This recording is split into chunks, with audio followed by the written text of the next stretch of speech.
Usted sabe, si ha seguido la información de los últimos días, digamos del segundo debate de candidatos presidenciales para acá, y sobre todo si ha escuchado este programa, hay una gran discusión en torno de la candidatura de Nestora Salgado, quien está en la lista nacional para ser senadora por parte del Frente de la coalición que encabeza Morena. Se le señala, o se ha señalado su candidatura por dos motivos: por lo que sucedió en el tiempo en que ella fue comandante de la Policía Comunitaria de Olinalá, en donde pues enfrenta acusaciones de secuestro y otros delitos, pero también se le señala porque en los argumentos que ella presentó en su momento para defenderse de las acusaciones que le hicieron y que la llevaron a la cárcel, pues esgrimió que siendo ciudadana estadounidense no se le permitió la asistencia consular a la que tenía derecho. Pues ese argumento ahora pues ha regresado para afectarla, porque se ha señalado que, dado que tiene otra nacionalidad, pues no podría ser senadora de la República. Y como esto ha generado una discusión de corte legal, de corte político, pero también legal, hemos querido consultar a un especialista, Roberto Duque Roquero, quien es abogado constitucionalista y académico de la UNAM, sobre el tema de las personas que ocupan cargos públicos, o qué dice la ley sobre las personas que ocupan cargos públicos relacionados con la doble nacionalidad, que en el caso mexicano es posible desde la reforma constitucional del 96. Roberto, le agradezco mucho que nos tome la llamada. Al contrario, muchas gracias, Pascal, encantado de estar en tu prestigiado espacio. Perdóneme que haya hecho yo una introducción tan larga, pero creo que era necesaria, pero voy directamente al tema. Dado que ella ha reconocido tener nacionalidad estadounidense, y entiendo que la adquirió por matrimonio, ¿está ella en posibilidades legales, constitucionales, de ser senadora de la República? Categóricamente no, porque el artículo 32 de la Constitución, Pascal, es muy claro a este respecto. Déjame leer la parte atinente, que es, a lo que se refiere a esta disposición constitucional, es que en los cargos, digamos, que establece la propia Constitución, en este caso, para ser senadora de la República, se reservan a quienes tengan calidad de mexicano por nacimiento y no adquieran otra nacionalidad. Esto sí está ahí en el 32, entre comillas, no adquieran otra nacionalidad. Es precisamente el caso de Nestora Salgado, adquirió otra nacionalidad. Entonces, la disposición es nítida, y el problema ha sido que el INE le otorgó, a pesar de esta disposición constitucional, el registro como senadora. Ella ya tiene el registro porque lo que hizo el INE fue revisar los requisitos positivos, digamos, por ejemplo, que cumpla la edad, que tenga nacionalidad mexicana, pero los otros requisitos de carácter negativo, como no adquirir otra nacionalidad, como ser ministro de culto, por ejemplo, y otros que establece la Constitución, esos no los revisa en un inicio el INE. Esto es absurdo, pero así está, digamos, dispuesto legalmente, y también lo apoya la jurisprudencia del tribunal. El INE tiene que hacer una revisión, digamos, solo de una parte de los requisitos.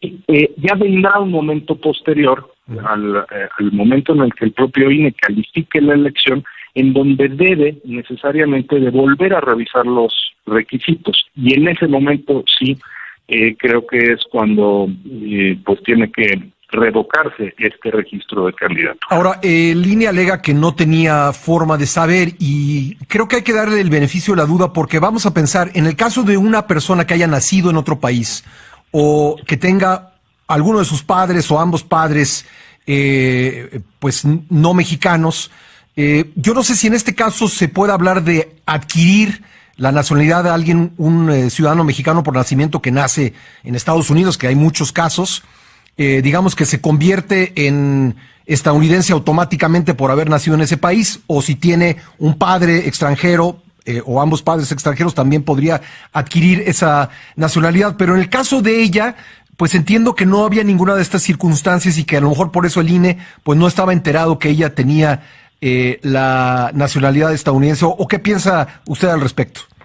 Sí, no, desde luego, Pascal, son casos distintos, sí, porque en efecto, por cuestión de nacimiento o nacionalidad de un padre, puede otro país considerar a una persona como su nacional desde el nacimiento sin que ella haya tenido que realizar acción alguna. Ajá. No, el supuesto que está en la Constitución habla de adquirir, o sea, realizar una conducta que conlleve a obtener una nacionalidad y por lo tanto pues jurar lealtad a otra nación. Eso es lo que está detrás de la disposición constitucional que, como bien dices, viene de la década de los 90. Esta es una disposición, por supuesto, Pascal, muy cuestionada y muy debatida. Está bien eso que dice el 32 constitucional, que ya referí, o sea, prohibir a alguien que haya adquirido otra nacionalidad ocupar cargos de elección. Probablemente no, porque está dividiendo a mexicanos de primera y a mexicanos de segunda. Pero así está la ley, ¿no? La disposición está en la Constitución, exactamente. O sea, queremos cambiarla, tiene que haber una reforma constitucional. No es a través de una jurisprudencia del Tribunal Electoral, por ejemplo, como deba de zanjarse este tema o revertirse lo que dice la Constitución. Por supuesto que no. Eso le corresponde al poder reformador de la Constitución, que ya sabemos que es Congreso Federal y la mayoría de las legislaturas de las entidades. De modo tal que esta hipótesis normativa, como decimos los abogados, de este supuesto constitucional, es en el que encuadra, sin ninguna posibilidad de duda, el caso de Néstor Salgado. Ahora, ¿qué cargos están, digamos, en ese supuesto? ¿Solamente cargos en el Congreso o también posiciones de gabinete? ¿Cuáles estarían, qué cargos estarían impedidos de que los ocupe una persona que está en la situación de Néstor Salgado?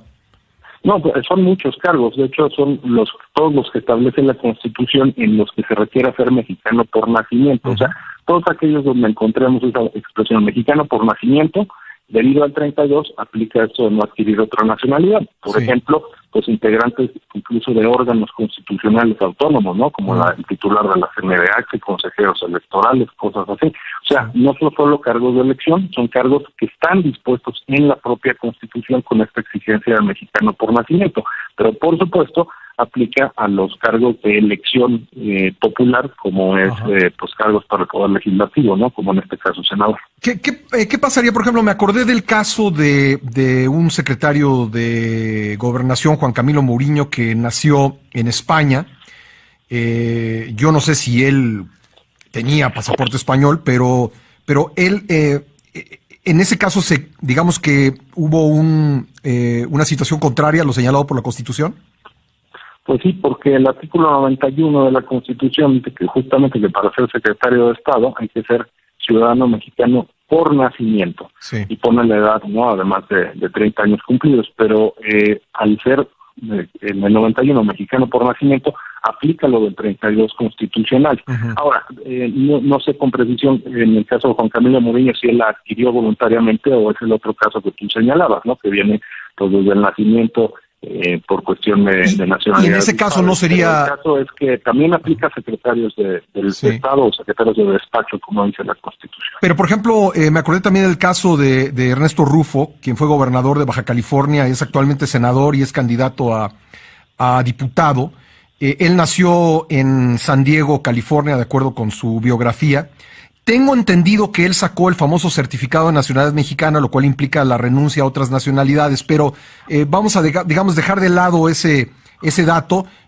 Una persona nacida en el extranjero, pues se convierte en ciudadana de ese país y no adquiere esa nacionalidad. ¿Estaría exenta en este caso de lo que dice el 32? Bueno, es que el tema es que es mexicano por nacimiento el requisito. De modo que pues sí tiene que cumplirse así. Y esta es la razón por la que hay ciertos documentos que tiene que presentar el partido político que está postulando a alguien. Hay ciertos documentos que en estos requisitos positivos que te mencionaba presentan documentación, y eso sí que lo tiene que revisar necesariamente el INE. O sea, el acta de nacimiento, por ejemplo, sirve para saber dónde nació la persona, cumple con ese requisito. Tener una edad determinada, por ejemplo, para senadores 25 años de edad, la edad mínima, para presidentes 35 años, la edad mínima, para diputados federales 21 años. Bueno, pues para esas cosas sirve el acta de nacimiento, también la residencia, ¿no? Que se exija, o sea, haber residido durante cierto tiempo en algún lugar. Y este tipo de cosas son lo que se consideran requisitos de carácter positivo, y ahí necesariamente tiene el INE que hacer esa revisión. Y te digo, los de carácter negativo, como no tener ciertos cargos públicos, ¿no? Que no ser secretario a menos que se separe 90 días antes, por decirte uno, o no ser miembro de alguna corporación de seguridad pública. Todos estos requisitos existen y se consideran de carácter negativo. No pertenecer al estado eclesiástico o ser ministro de algún culto, ¿no? Sacerdote o algo por el estilo. Sí. Estos requisitos de carácter negativo son los que no revisa el INE en un primer momento cuando da el registro de candidatura, que los dio el 29 de marzo, como recordamos, salvo que haya un índice muy grande. Ahora ya existe un índice muy grande en el caso de Nestora, porque ella ya afirmó que tiene la doble nacionalidad y además que no, digamos, pretende renunciar a ella. Esto es absurdo porque lo que debiera de proceder es que firmen, ocurre para muchísimos cargos, Pascal, ¿no? Concursos para ciertos cargos públicos y tal, que te dicen, oye, protesta bajo protesta de decir verdad, firma que cumples con todos los requisitos y te los enumeran ahí, ¿no es cierto?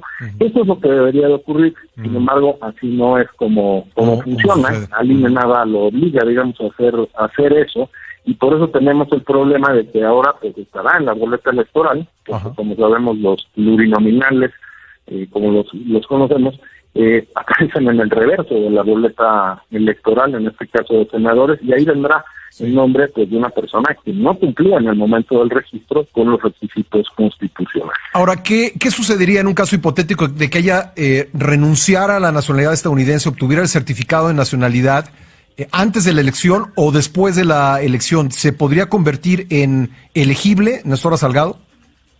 Bueno, este es un tema que ha generado muchas discusiones jurídicas. A mi parecer, no podría ni siquiera en ese caso serlo, porque como hemos visto, el artículo 32 constitucional establece con toda precisión no adquirir otra nacionalidad. Es decir, el artículo 32 constitucional no habla de no poseer otra nacionalidad, no me explico, Pascal, sino no adquirir. Y ya hubo la adquisición de esa nacionalidad, que implica, como sabemos, pues jurar lealtad a otro país, y que pues por la coyuntura, digamos, electoral, renunciar a ello, creo que no es lo que está en el espíritu de esta disposición constitucional, o no es la razón que está detrás de esta disposición constitucional. Insisto, buena o mala, eso dice la Constitución. No descarto, por supuesto, que en un criterio del Tribunal Electoral, en donde seguramente terminará todo esto en su momento, pues salgan con esta lógica que ha sido muy característica de distintos jueces y magistrados en nuestro país, es decir, derecho político mata todo, ¿no? Déjame decirlo en términos coloquiales, Pascal. Derecho político, en este caso el derecho a ser votado, mata todo y vamos a suavizarlo. Pues creo que están haciendo funciones del legislador, los jueces, ¿verdad? Que no les corresponden. Así que, a mi modo de ver, creo que ni siquiera de ser ese el caso puede acreditar el cumplimiento de los requisitos legales para el cargo. Pues Roberto, yo le agradezco mucho estas explicaciones, muy amable. Al contrario, Pascal, el agradecido soy yo. Gracias, Roberto Duque Roquero, abogado constitucionalista y académico de la UNAM. Ahí tiene usted la opinión de un especialista. Nestora Salgado no es elegible para ser senadora de la República.